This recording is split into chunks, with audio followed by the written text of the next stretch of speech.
Hello everyone, welcome back. Today we're going to be talking about making back edge cuts using the 7 power generators that I talked about in a previous video. Okay, so if you haven't seen that video, 7 power generators for the arming sword, look it up with my channel name and you'll be able to find it. In that video, I didn't talk about applying the 7 power generators to a back edge cut because I didn't want to overcomplicate the video. We're going to do a separate video here today, and we're going to talk about some of those details. Okay, so we're going to be making a lot of use of the Messer, right? Which basically means big knife. And the reason is, first of all, there's 2 reasons. Number one, the back edge is very distinct on this, so that you can see it. So you got front edge here, back edge. This sword is blunt. So this is a training sword.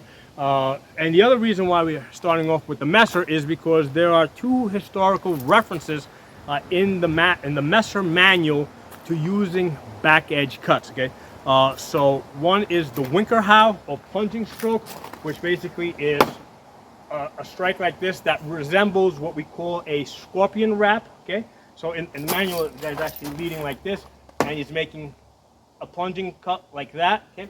So he's using the back edge, okay? And the other one is the Wesselhaus. With the Wesselhaus, you make a cut down, and then you follow the same line up with the back edge, okay? So that's the Wesselhaus. You come down, and then come back up, and look, this is a blunt edge, and you can see how it's biting into that wood over there, okay? So even with a blunt blade, this has plenty of it can do damage.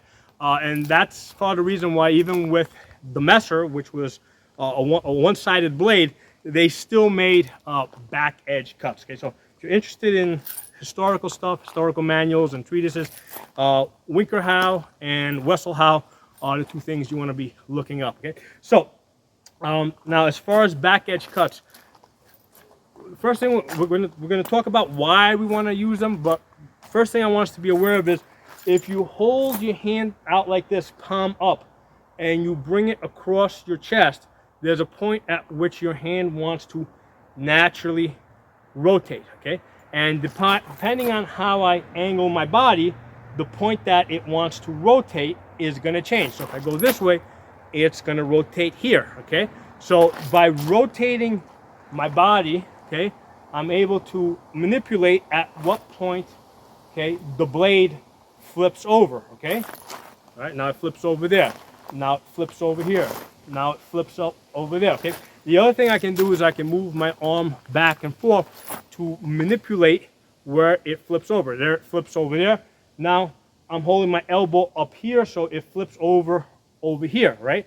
Versus if I bring my arm forward, it flips over all the way over there. So these are things that you're going to play with, right? Right? You know, if you bring your arm forward, where does it rotate? Leave your elbow a little further back, where does it rotate? Right? Get comfortable with this concept that your arm naturally wants to rotate it as you start palm up and you come across your chest. Okay, and that's something that, especially if you're new to this, you're gonna, you're gonna start. That's your starting point. Okay, and from there you're gonna develop your back edge cuts. Okay.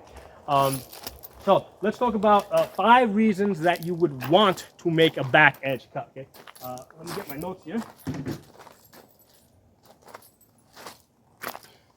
All right, first reason, to get around stuff, body position, setup as a setup shot, to threaten things, or to use as a fake. Okay, so let me put this down.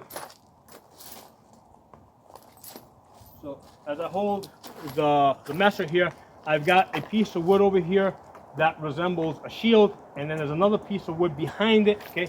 So as I stand here, right, using front edge cuts, I have no way of reaching that other piece of wood in the back, right? Because this actually protrudes out about, what is that, about 2 inches, okay?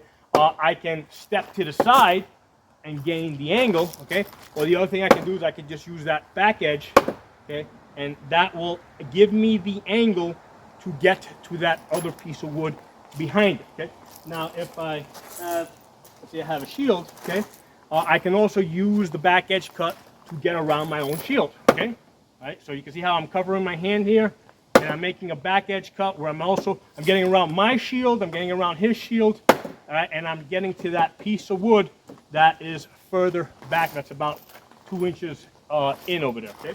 So that's getting around stuff. Now the other reason, body positioning, okay? If I position myself certain ways, using the back edge might be easier for me. So if we start here, right, I get into a bind somebody, right? We're blade on blade. With this hand here, I don't have a buckler. I come in to grapple. It could be a buckler. I could be coming in to do a buckler press. But the idea here is we bind, I come in, I do a press. I'm now pushing on his elbow or I'm pressing on his shoulder, right, to control my opponent. So from this position here, I've now turned my body facing you. So from there, it's a little harder to make a front edge cut. It's a lot easier to make a back edge cut, right? So the two most accessible shots when I go from here, right, that's front edge cut. If I come here, where my body's now facing that way, either to come over the top that way or to make a back edge cut here, right? So I can use these back and forth, you know. Those are my two easiest shots. I can do other stuff, but those are the two easiest shots. So because of my body positioning, and hey, let me get a small shield. This could also be with a shield or a buckler. I come in, I make contact, come in, do my press. Now from here, you know, that's the easiest shot to make. Basically go from there to there, just you know, fake there, go there, or fake here, come up there. All right, so, but that's because of my body positioning, okay? So next, setup shot. So as a setup shot, I throw my back edge cut. He blocks it, right? Throw back edge cut, he blocks it, come up, thrust to the face, okay? Or back edge cut, come back, thrust into the groin over there. So I can use the back edge cut as a setup shot to do some other shot, okay? Threaten, okay, threaten. So with a lot of these back edge cuts, they require a little extra velocity, right? A little extra momentum. And we're going to talk about the different power generators, but one of the common ways that people will throw back edge cut is they'll bring their arm back to get a little more travel, right? Because now my hand can travel a longer distance. So as soon as my arm comes back over here, people are going to be expecting something to come, you know, around. So now they're going to basically block here. So what happens if I threaten this, right, and somebody's expecting this? Well, now what have they opened up? They've opened up stuff over here, right, when they get into the position to block that back edge cut. So simply by throwing my arm back, right, that's going to get some type of a reaction. So I'm faking, at this point I'm threatening some type of a back edge cut, and that's gonna get some type of reaction from them. And it might just be to get them to step back a little bit, but it will get it's a threat that will get some type of reaction out of your opponent, okay? And the last one, which kind of leads into from threat, is an actual fake, okay? So with the fake, again, if people see me throw my arm back, they're usually expecting a back edge cut. So I throw my arm back and I just make a straight cut to the leg, okay? Or throw my arm back, straight cut to the offside over here, okay? So I can use this back edge cut or the preparation of a back edge cut to go somewhere else, okay? So if I don't have a back edge cut in my repertoire, all right, of different things that I do, I can't threaten, I can't fake with it, okay? So even if you're somebody that doesn't like using back edge cuts, right? Because I've encountered lots. I've done HEMA for many years, and I encountered people that do HEMA don't like back edge cuts. But the important thing here is that even if you don't like them, you still have to block them, right? Because even with a messer, right? Back edge cut. Look at that gash. It is with a blunt sword, right? See how it bites into that wood over there? So even if somebody doesn't like using back edge cuts, they still have to block them, okay? So just being able to threaten it, right, is going to get a reaction out of them, right? So you can threaten, and then if you want, you can go somewhere else, okay? So those are 5 reasons why you want to have back edge cuts in your repertoire, right? Get around stuff, body positioning, right? From certain body positions, certain positions, the back edge cut is easier. Set up other shots, threaten, and actually fake, okay? So next, let's talk about sword type. So certain swords do certain things easier than other swords, right?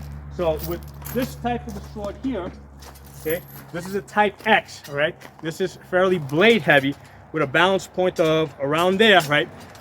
This sword, because of the balance point is here, to rotate this from one side to the other.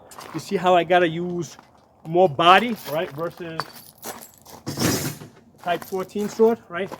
This, because this can go roll from one side to the other with a lot more ease. I don't have to put as much body into this, right? So with this type of sword, because it's more blade heavy, I gotta throw more body. So this sword, while it's slower, right, or more telling to go from one side to the other, is really good for making back edge cuts, because this sword is blade heavy.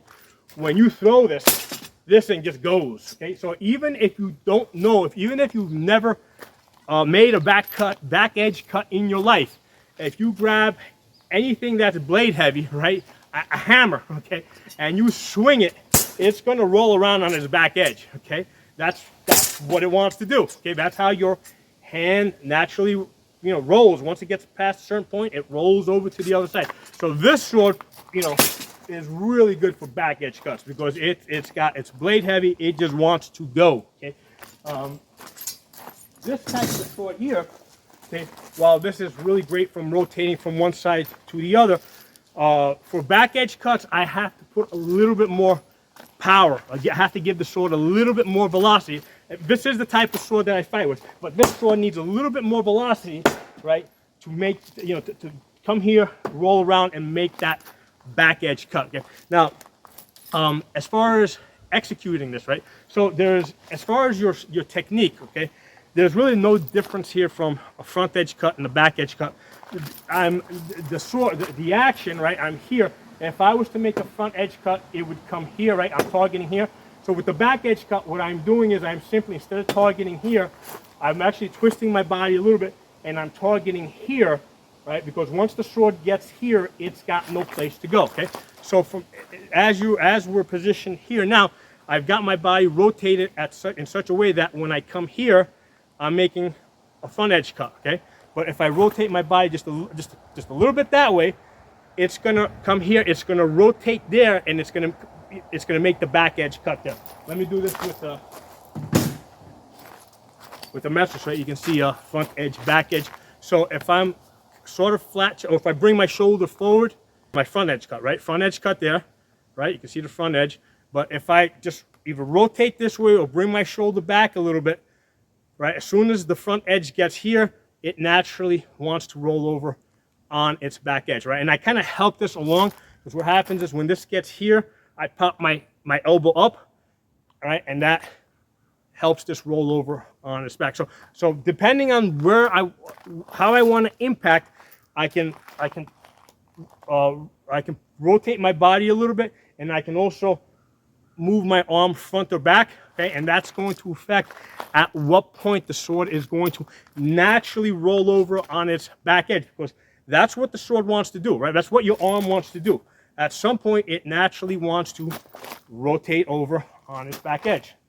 Okay, so as far as just to give you guys an example, right? I gave you guys the example where I'm here, right?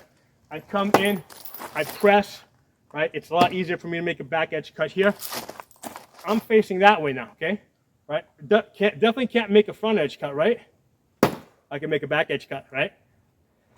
See how that works? Because that's what, if I picked up anything, if I pick up a hammer and I do that, it's going to do exactly the same thing, because that's how your arm naturally works. Okay? So, put this down. Okay, so we talked about the different sword types. Some swords are going to be better at back edge cuts. With other swords, you have to put a little bit more velocity into them. So if you're fighting with a sword like this, okay, that has a plastic basket over here, this one's like 1.5 inches thick wood over here, that's going to resemble this sword here, right? With the balance point of about there. Okay, with this sword over here, because it's blade heavy, I mean, this sword just wants to go. Once I give it some velocity, it just naturally goes. and it almost pulls my arm and just makes it roll around. Okay, with this type of sword, this is the type of sword that I like to fight with, a Type 14.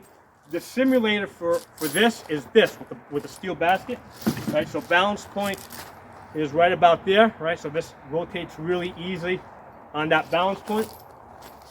But with this type of a sword, in order to make that back edge cut, I have to give it a little bit more velocity, okay? So this is a little bit harder to make a back edge cut versus that other sword over there with the plastic basket hilt.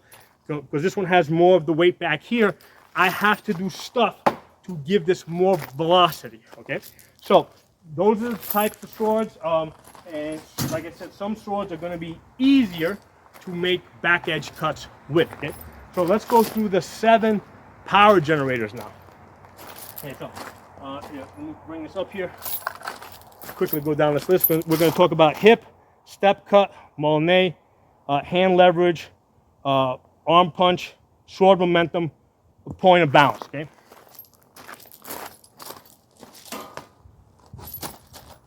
So first, let's talk about.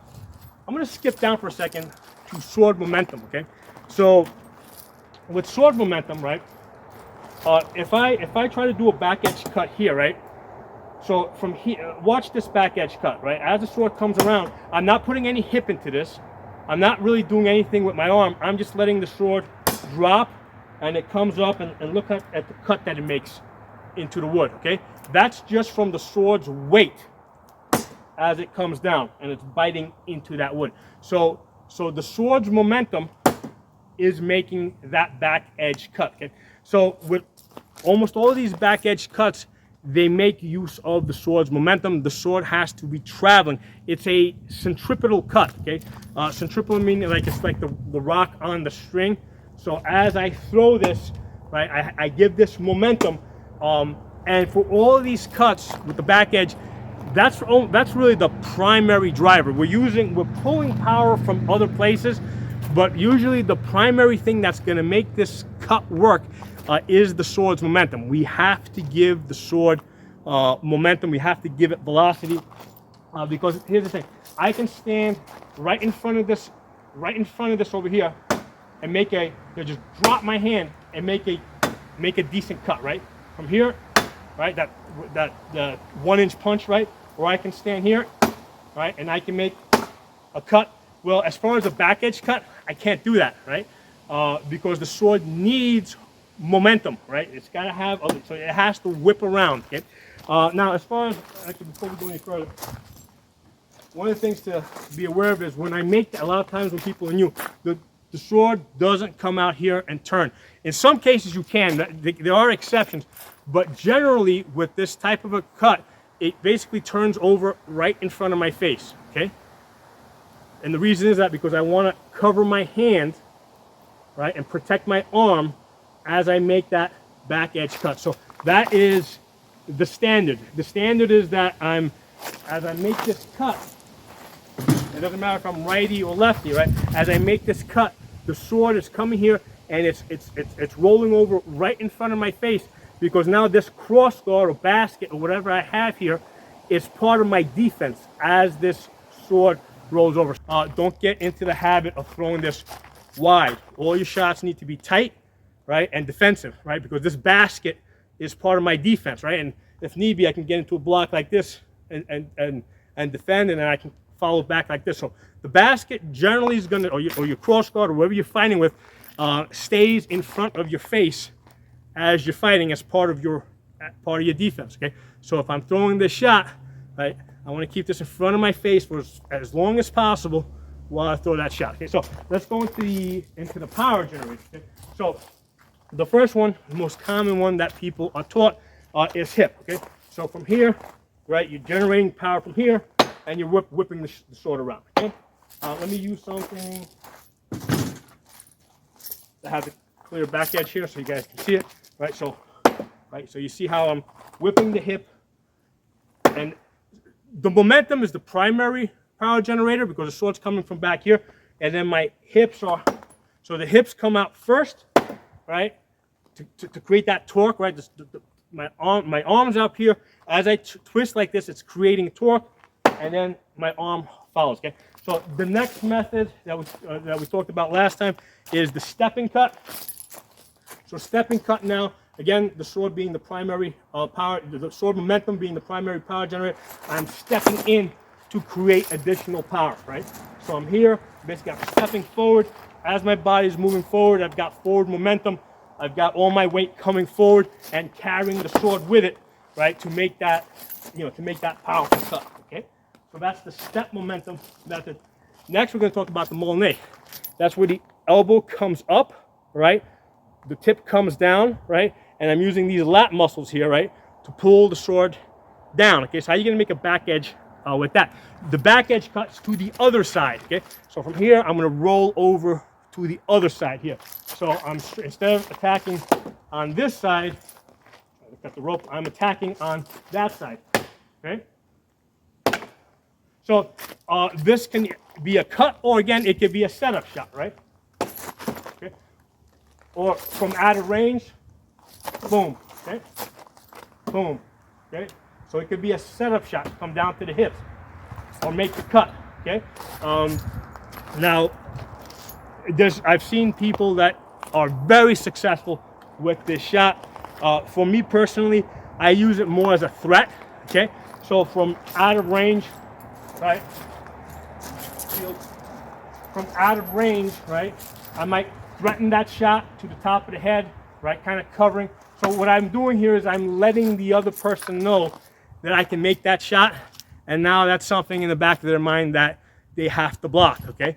I've had a lot more success using this particular shot, the Molnay, turning it into a thrust, okay? Because, and here's the idea, if you do this one shot and you land with the back edge over there, right? Right, that's what they're expecting. So the next time they see this, it becomes a thrust to the gut, okay? So again, going back to what I said earlier, reasons to use back edge cuts is to set up other shots, okay? So that's one of the reasons you can do it. Okay? So that's your Molnay. Elbow up, back edge cut there, okay? Bit it to the wood nicely up there, even with the blunt edge. So anyway, moving on, hand leverage, okay? That's where you're closing your hand to create some leverage. I close the back fingers, my pinky and these three, I close these three fingers here to create hand leverage. Some people have a trigger or a fingering ring in their sword and they use that to create leverage. Either way is fine. The point is that you're creating some extra leverage in your hand. And here's the thing, I will often use this. I will add this to other stuff that I do. So even if I'm taking a stepping cut, right, and I plan to make a back edge cut, I loosen my hands up over here, right? So as I make that back edge cut, as it comes here, my hand closes back here, and it whips the sword, gives it a little bit more extra power, and boom, I make that back edge cut like that, okay? So it's very hard to just stand here and make a good back edge cut just using your hands, right? Just using that hand leverage. I mean, I can do that with a front edge cut. I can't do a back edge cut. I mean, I can make it, right?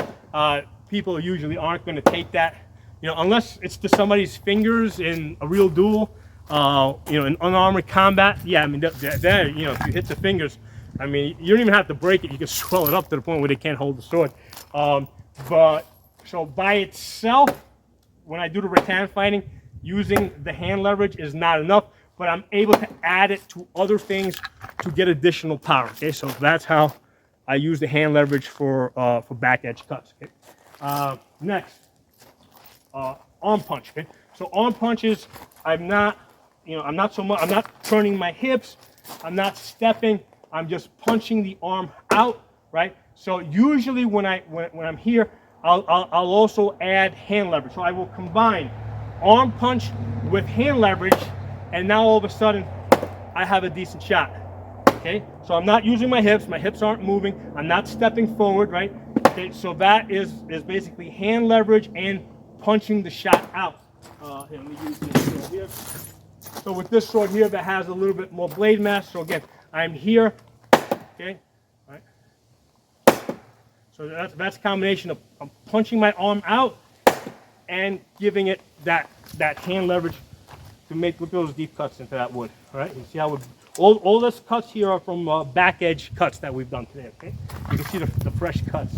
Yeah. So next, sword momentum. Okay, and I talked about this one in a different video. I've got the sword here, right? If I'm not using hip, I'm not even closing my hand. Just by dropping the sword, look at the cut I just made right there. Okay, into that wood. Right, that's because the sword is traveling through a large arc, and there goes another piece of wood. It's traveling through a large arc, picking up speed, and coming in and making that cut. Okay, so okay, look at that. See that wood that just came out? Okay, right there. See that gash? Okay, that's just using the sword's weight. So I'm using the sword's momentum to come around, come down, and make that cut. Okay, so this is especially useful if you're close in with somebody. You're threatening up here, right? And then come in and drop it to the leg over there. Okay. So that's sword momentum, and typically you're using a little bit of this in all your shots, okay? Because unless you're doing that 1-inch punch like this, in all your shots you're using a little bit of the sword's weight. In this shot, in the back edge cut, because the sword is traveling for a longer distance, it adds up to a lot more. Okay. And lastly, the point of balance, where you're here and you're spinning the sword on the point of balance. So usually the way I'll do that, so I'm here, and I'll do that usually with a step in, okay?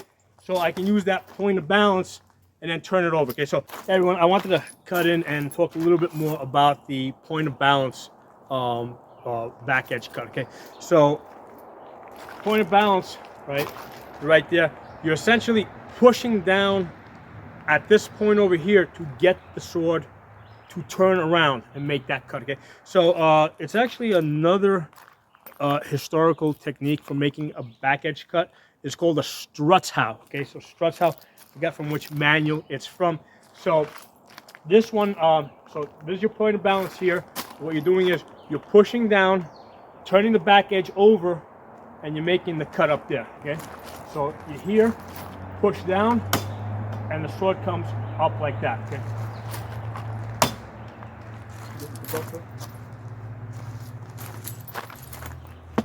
Okay, so again, it's a historical technique. This usually tends to be more of a threat or a setup shot for the way that I use it in rattan fighting. And again, not all shots need to kill or even hit the person. If I make that shot to the top of somebody's shield, okay, so let's say that's their shield there, right? So I've got this, I make that to the top of their shield, right? This is now something that they've probably never seen before. It's potentially a setup for a thrust, and now that's something that they need to block. Okay, so that can be a setup, to get to the leg, because that's going to force them to bring their defense high. Okay, so that's the Strutzow. That's another historical back edge cut that you guys can look up. All right, so there it is, guys. Those are your power generators using the back edge, okay? Hip, step cut into it, the Molyneux, hand leverage, arm punch, sword momentum, point of balance, okay? And in almost all of these cases, we're mixing and matching. We're pulling from this one and from that one and a little bit from this one. So usually we're using at least 2, maybe 3 of these different power generators to make a good back edge cut. So let me know what you guys think. Drop some comments below. If you got some additional ideas, yeah, by all means, let me know. Put in the comments, and we'll talk soon. Hey, I just wanted to give you guys a close-up of some of the cuts we made in this wood. This one over here, this big gash here, that was from that momentum cut where I started from over my head, and I just let the sword come around and just drop. I just used the weight of the sword to make that gash there.